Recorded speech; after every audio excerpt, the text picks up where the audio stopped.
She called him useless. She mocked him. But when he opened the envelope, her entire world collapsed. You won't believe what happens next. Comment below where you're watching from. And don't forget to like, subscribe, and share this story with someone who needs to hear it. The rain poured softly that morning. Not the loud, angry kind of rain. It was quiet, gentle, almost like a whisper from the sky. That was the kind of morning Daniel woke up to. He sat on the edge of the bed, staring at the wall. The same wall he had stared at for 6 years. His wife, Linda, was still sleeping. She lay wrapped in her soft white blanket, her hair spread across the pillow like silk threads. Daniel smiled. Not because he was happy, but because he had learned how to wear a smile like a jacket. He used it to cover everything underneath. You see, people thought Daniel was a foolish husband. Always quiet, always nodding, always doing what his wife told him. But no one knew what Daniel knew. No one saw what Daniel saw. Not even Linda. Especially not Linda. When they got married, Linda was sweet, gentle. She used to make him tea in the morning. She used to run into his arms after work like a little bird flying home. But things changed. Slowly. At first, it was her voice. She stopped speaking gently. Then came the way she looked at him, like he was less than her. Then the shouting. Then the cold silence. And finally, the insults. You're useless, Daniel, she would say. You're not a real man. She said it in front of her friends. In front of their neighbors. Sometimes even in front of his own mother. And Daniel? He just smiled. Not because it didn't hurt, but because he was waiting. Waiting for the right time. So Daniel had a secret. A big one. One he had kept hidden for years. Linda didn't know. No one did. But Daniel knew everything. He knew where she went when she said she was going to the market. He knew about the secret phone she hid in her shoebox. He knew about the man. The one she called business partner. But Daniel never said a word. He cooked. He cleaned. He laughed when she laughed. And when she slapped him one night after too many glasses of wine, he just stood there. Silent. Still. Smiling. Linda thought he was weak. She told her friends, "My husband is so dumb, he can't even argue properly." But Daniel heard everything. Even the whispers. Even the lies. But he waited. And while he waited, he planned. One Saturday morning, Linda told him she was traveling for a women's business seminar. 3 days, she said, throwing clothes into her pink suitcase. Try not to burn the house down while I'm gone. Daniel nodded. He even helped her pack. When she left, he waved from the door like a puppy seeing off its owner. But the moment her car turned the corner, his smile vanished. He walked to the bedroom, opened her drawer, found the spare phone, and turned it on. Messages flooded in like a wave. Miss you, babe. Can't wait to hold you again. When will he finally be out of the picture? Daniel sat on the bed, reading every word. His heart didn't race. His hands didn't shake. He had seen it all before. But now it was time. The next day, Daniel went to his brother's house. They sat on the porch, drinking cold Zobo. His brother, Michael, had always warned him. Linda doesn't respect you, Dan. You need to speak up. Daniel just smiled like always. But that day he didn't. Instead, he looked his brother in the eyes and said, I need your help. Michael sat up. I want to show her who I really am, Daniel said softly. Michael leaned forward. Daniel explained everything. Every lie. Every slap. Every secret. Michael's hands clenched into fists. But Daniel said, No. I don't want violence. I want wisdom. And so, they made a plan. When Linda returned, she looked tired. But not the kind of tired that comes from learning. The kind of tired that comes from sin. She barely said hello. Dropped her bag. Went straight to bed. Daniel didn't ask questions. He cooked her favorite yam porridge that night. She didn't say thank you. She didn't even touch it. The next day, Daniel left early in the morning. He said he was going to the market. But he didn't go to the market. He went to a lawyer. A quiet, sharp-eyed man who had helped many husbands in silence. He handed Daniel a file. Inside were pictures, videos, proof. Everything Linda had been hiding. Daniel took the file and smiled. Not the usual smile, but a different one. The kind of smile that says, "It's time." 2 weeks passed. Linda became colder. She came home late, refused to talk. And when she did talk, it was to insult. "Look at you, Daniel," she said one night. "You can't even buy me nice things. What kind of man are you?" Daniel looked at her gently and said, "I'm the kind that listens." Linda scoffed. "Then listen to this. I regret marrying you." Daniel nodded. "I know," he said softly. "And I forgive you." She rolled her eyes and stormed out. But Daniel didn't follow. He just sat down and waited, because tomorrow was the day. It was their wedding anniversary. Linda didn't remember. She never did. But Daniel had planned something special. He told her they were going to a dinner. She looked surprised. "Did you win a lottery or something?" she asked, laughing cruelly. "No," Daniel said. "I just wanted to give you a gift." Linda smiled, but not kindly. "Well, make sure it's not something cheap." They dressed up that night. Linda wore her red gown, the one she said only rich women wore. Daniel wore his simple black suit. They drove in silence. The car turned, and turned again, until they stopped in front of a small hall. Not fancy, not loud, but peaceful. Inside, a few people sat. Daniel's brother, his lawyer, a few quiet faces Linda didn't know. She looked confused. "What is this?" Daniel held her hand. "This is your gift," he said. Then he walked to the front, took a deep breath, and began to speak. "I've loved one woman for 6 years. I thought she loved me too. But I was wrong." Linda's eyes widened. "What are you doing?" she whispered. Daniel continued. "I pretended to be foolish, because I wanted to see her heart. And now, I have." The lawyer stood, handed Linda the file. She opened it. Her hands shook. Pictures, messages, videos. Her face turned pale. "I can explain." Daniel shook his head. "No need." He took off his ring and placed it on the table. "This is not to shame you," he said. "This is to free me." The room fell into silence. Thick silence. The kind that wraps around your chest and squeezes. Linda's lips trembled. She looked around the room. Everyone was watching her. Not with hate, but with quiet judgment. Her hands dropped the file. The pictures scattered like leaves in the wind. She turned to Daniel. "Please, I can explain everything." Her voice was softer now. Not the proud, loud voice she used at home. This voice was scared. But Daniel remained still. He looked at her the way a tired father looks at a child who broke something precious. "I gave you love," he said slowly. "I gave you peace. I gave you my silence, thinking it would bring healing. But you gave me wounds." Linda took a step closer, her face full of panic. Tears welled up in her eyes. Not the kind that comes from guilt, but the kind that comes from fear of loss. She knew what this meant. She had seen that look in Daniel's eyes only once before. The day his father died. It was the look of finality. No turning back. "Daniel, please," she whispered. "It didn't mean anything. I just felt lonely." Daniel raised his eyebrows gently. "You felt lonely while I was beside you every night? You felt lonely while I cooked your meals, ironed your clothes, prayed for you?" Linda covered her face, sank into a chair. "I didn't know how to love you properly," she mumbled. Daniel knelt beside her. Not to comfort her, but to speak face to face. "Do you know why I never shouted back?" he asked. She shook her head. "Because I didn't want to be like you," he said. "And now, I won't." He stood up. The lawyer walked over and handed her a document. Linda stared at it. It was a separation agreement. Not yet divorce. But a warning. A clear one. The next morning, Linda woke up in an empty house. Daniel was gone. So were his clothes, his books, his laughter. Only silence remained.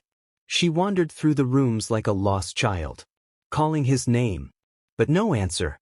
She went to the kitchen, found a note taped to the fridge. "I'm not punishing you. I'm rescuing myself." Tears fell. Heavy tears.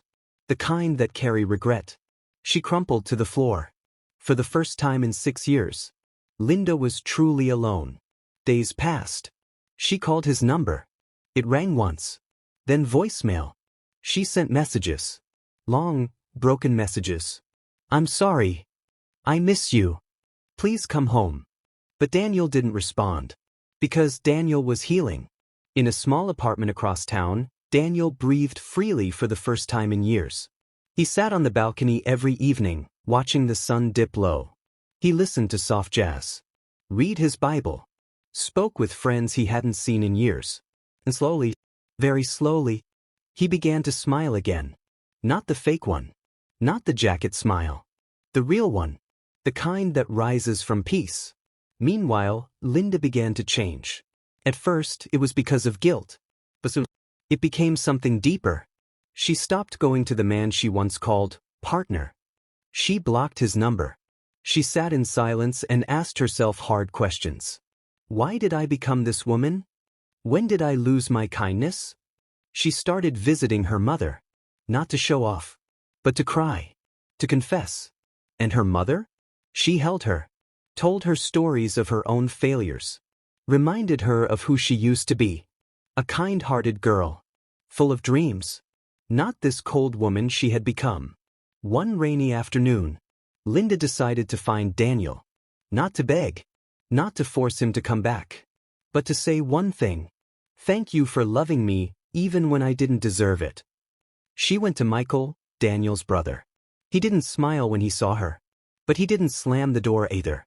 I just want to know he's okay, she said. Michael studied her. Her eyes were tired. Her face carried pain. The proud flame she once had was gone.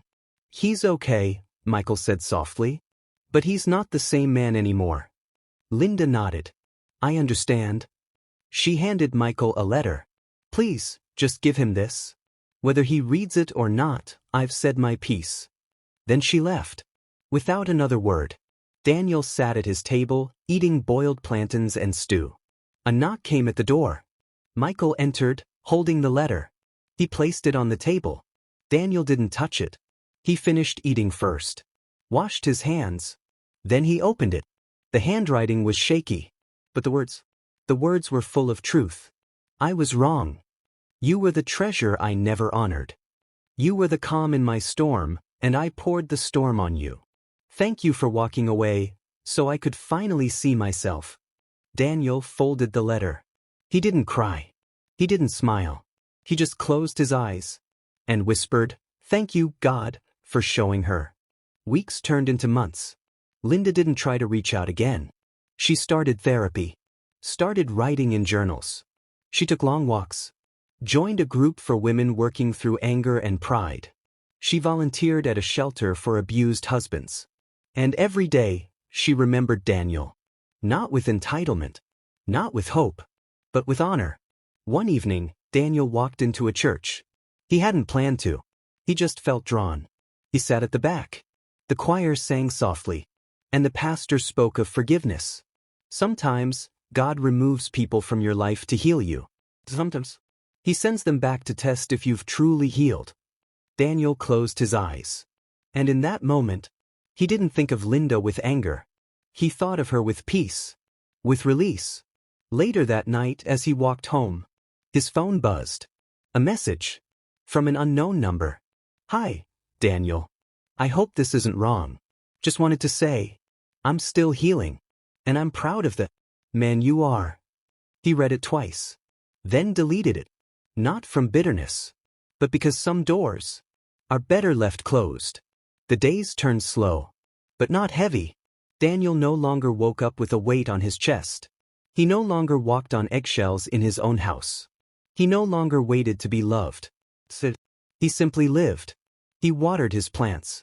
He watched birds from his window. He laughed more. Even smiled at strangers. He joined a small book club. Started playing chess at the park with old men who had stories to tell. Life was finally quiet. Not empty, but calm. And Daniel was grateful. One Sunday morning, as the sun kissed the rooftops, he received a call. It was from an unknown number. He almost didn't answer. But something in him said, just pick. He did. Hello, "Is this Mr. Daniel?" a woman's voice asked politely. "Yes, speaking. This is Esther. I'm one of the organizers of the local marriage seminar. We heard about your story, and we'd love for you to come and speak to our young men." Daniel was quiet. He wasn't used to people asking him to speak, especially not about his marriage. "Where did you hear my story?" he asked. "Your brother Michael. He said your journey could help many others." Daniel exhaled deeply. "I'll come," he said. The hall was small, but filled with curious eyes. Young men in their 20s and 30s. Some married, some hoping to be. Daniel stood at the front, holding a small microphone. He looked down, then up. Then he began. "I was once a man who thought silence would save love." The room became still. But silence doesn't save love. It only hides the wounds until they rot. He told them everything. Not to shame Linda, but to teach them. About emotional abuse. About knowing your worth. About healing. And about letting go, not from hate, but from wisdom. When he finished, they clapped. Not the loud kind of clap, but the respectful kind. Like they had seen something deep. Something real. Later that evening, as he packed his things to leave, a soft voice spoke behind him. Daniel turned. It was Linda. She looked different. Her hair was shorter. No makeup. No designer shoes. Just a long, plain dress, and eyes filled with humility. Daniel didn't flinch. He didn't walk away. He simply nodded. "Hello, Linda." "I didn't know you'd be here," she said. "I didn't know you'd be here either," he replied. There was a pause. "I'm not here to bother you," she said gently. "I came because I'm part of the organizing group now. I help with logistics, and sometimes I sweep the hall." Daniel smiled softly. "Good work." Linda looked down. "I've changed, Daniel," she whispered. "I know," he replied. She looked up shocked. "You do?" "Yes," he said. "Because I changed too. And only someone who's changed can see it in others." Tears formed in her eyes. Not the manipulative kind. Not the dramatic kind. But real. Honest. "I don't expect you to forgive me," she said. "I already have," he answered. She covered her mouth. Blinked back tears. "I don't expect anything. I just wanted you to know. I'm thankful." Daniel nodded. "You're welcome." And then he walked away. Not out of anger, but out of peace. The next few weeks passed like pages turning slowly. Linda continued working at the center. Daniel started writing. He wrote about men who stayed silent, and women who needed love but didn't know how to give it. He shared his story online. People read it. People wept. Some apologized to their spouses. Some left abusive homes. Some found courage to speak. One day, Daniel received a message from a single mother in Ghana. "Your story saved my son," she wrote. "I was becoming like your wife. Angry. Controlling. But your words opened my eyes. Thank you." Daniel sat with the message for hours. Then he prayed. He didn't pray for revenge. He didn't pray for restoration. He prayed for Linda. For her journey. For her soul. Because he no longer carried bitterness. Just quiet hope. One sunny afternoon, Daniel visited the shelter where Linda volunteered. Not to see her, but to support the young boys who had suffered emotional harm. He brought books, food, even toys. He sat with the boys and played Ludo. He taught them how to breathe when their hearts raced, how to speak when their voices trembled. And when Linda saw him, she didn't run. She didn't hide. She simply came over and said, "You're a good man, Daniel." He looked up at her and said, "You're learning to be a good woman." No sarcasm. No sting. Just truth. That evening, they sat under a mango tree near the shelter. The wind was soft. The leaves danced gently. "I'm not asking to return," Linda said. "I know," Daniel replied. "I just want to say, I see everything now." Daniel looked at her. "Do you know the part that hurt the most?" he asked. She shook her head. "It wasn't the insults. Not even the cheating. It was the day you laughed, when I cried in silence." Linda's face fell. "I was blind," she whispered. "I was loud, but deaf to your pain. He nodded. But I'm glad you can hear now. And they sat in silence. Not awkward silence, but a peaceful one. Like two people who finally saw each other clearly, even if from different shores. That night, Daniel went home and stared at the ceiling. So much had happened. So much had changed. And yet, a part of him felt unfinished. He had forgiven Linda. He had walked away with his head high. But there was still something inside. Not anger. Not regret. Something deeper. A quiet longing to understand. Why do people change? Why does love turn to pain? Why do good hearts get crushed while trying to do good? He didn't have all the answers. But he was learning. Learning that sometimes the best thing you can give someone is your absence. The next morning his phone buzzed. It was a message from an old schoolmate, Rose. They hadn't spoken in over 10 years. Her message was simple. Saw your video online. You're strong. Thank you. He replied politely. Hope you're doing well. They talked a bit, then stopped. But it didn't feel forced. Just natural. Meanwhile, Linda was going through her own journey. She no longer felt the need to impress people. She stopped chasing things that never brought her peace. Instead, she started listening. To herself. To her heart. To the God she once pushed away. She started praying again. Not for Daniel to return, but for her soul to heal. For her pride to die. For her spirit to grow. Every week, she led a women's group. Not as a leader who had it all together, but as a student who had been broken. She told them her truth. Tears and all. I once called my husband foolish, she told them. But the only fool was me. They listened. Some wept. Some hugged her. Because truth has power. Even if it's late. One Saturday, Linda walked to the park where Daniel often played chess. He was there, sitting under the same tree, sipping warm tea from a cup. She didn't go to him. She just watched. He looked peaceful. His eyes gentle. His back straight. He wasn't the man she once shouted at. He wasn't the man who waited for crumbs of love. He was whole. And happy. And she smiled. Because even if she wasn't part of that joy, she was thankful it existed. Later that evening, Daniel received a letter in his mailbox. No name. No number. Just a simple envelope. Inside was a short note. I no longer want to be remembered for who I was. I want to be remembered for who I became after I saw the truth. It didn't need a signature. Daniel folded the note. Placed it inside his Bible. Right next to Psalm 147 verse 3. He heals the brokenhearted and binds up their wounds. Months rolled by.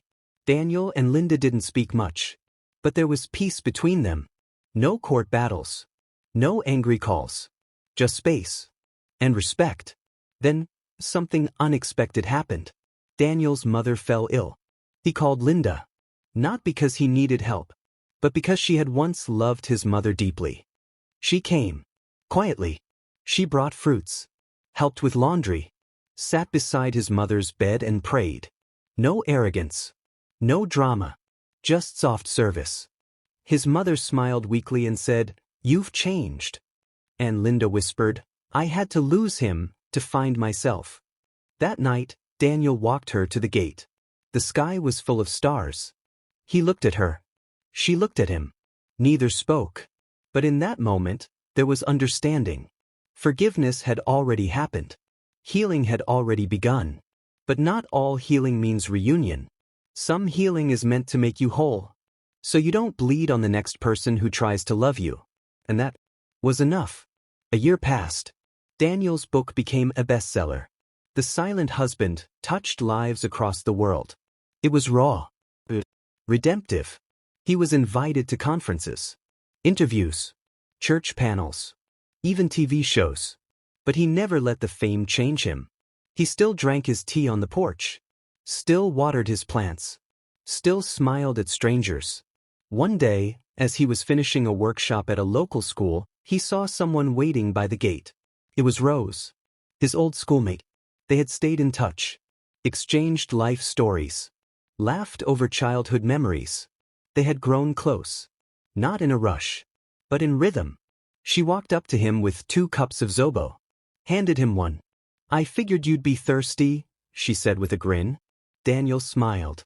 Not the jacket smile, but the real one. The one that means, I'm good. They walked down the road, side by side. No labels. No promises. Just presence. And peace. Somewhere across town, Linda walked into her own apartment. She had just finished her shift at the shelter. She fed her cat, watered her flowers, sat on her couch and opened a letter from one of the women she mentored. Thank you, it read. Your story gave me strength to walk away from my pain. Linda held the letter to her chest and whispered, Thank you, God, for the second chance to be human. And so, two people who once shared one bed now shared something greater: growth, respect, healing, and the quiet understanding that love doesn't always end with holding hands. It ends with letting go, so the soul can breathe again. Moral of the story: sometimes, the people we take for granted are the ones holding us together. And sometimes, losing them is what opens our eyes to our own darkness. Not all fools are truly foolish. And not all strength is loud. Some strength is quiet, gentle, patient, but powerful. If you are in a relationship where you are not seen, not heard, not respected, don't suffer in silence. Speak up. Let go if you must. Because real love doesn't destroy. It builds. It honors. And it restores. If this story touched you in any way, don't keep it to yourself. Leave a comment below. We want to hear from you. Like the video if you believe in second chances. Subscribe for more powerful stories that speak to the heart. And remember, if you want to hear another story that will change how you see life, click on the video showing right now. We'll be waiting for you there.